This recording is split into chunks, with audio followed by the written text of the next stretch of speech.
Здравейте! Аз съм Геновева от цех за метални изделия Слънчев бряг и сега ще ви покажа как се разглобява и после сглобява нашата арка 2 в 1.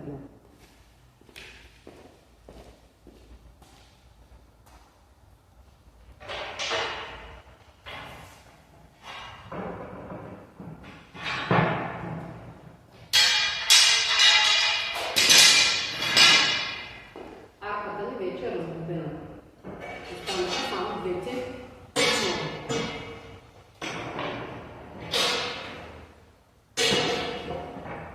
които стоят съвсем самостоятелно. Цялата арка тежи 22 кг, като основите са малко по-тежки, тъй като в основата си те имат ламарина от 4 мм. Все пак търсим арката да бъде стабилна и здрава. Сега ще покажа и как да сглобим обратно арката.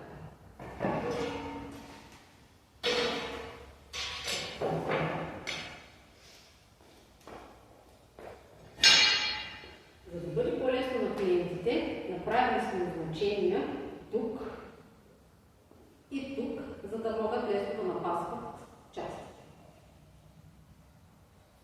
Тази част сега е тук.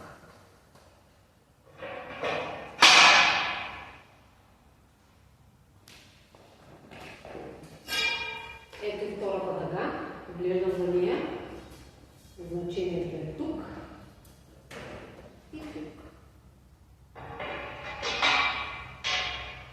Така.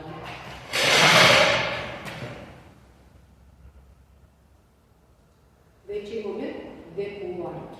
Сега е момента, в който от тези две полуарки ще направим една цяла арка. Ще ви покажа начина, по който аз сглобявам, за мен е по-лесно.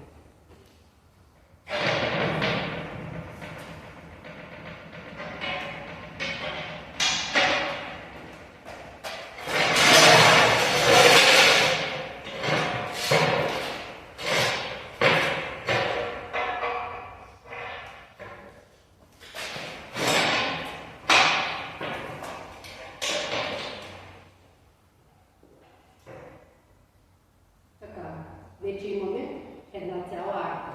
От тук нататък сте наред вие, за да я декорирате и да направите нечий празник по-красив. Ако ви е харесало това, което виждате, знаете къде може да поръчате. Успех!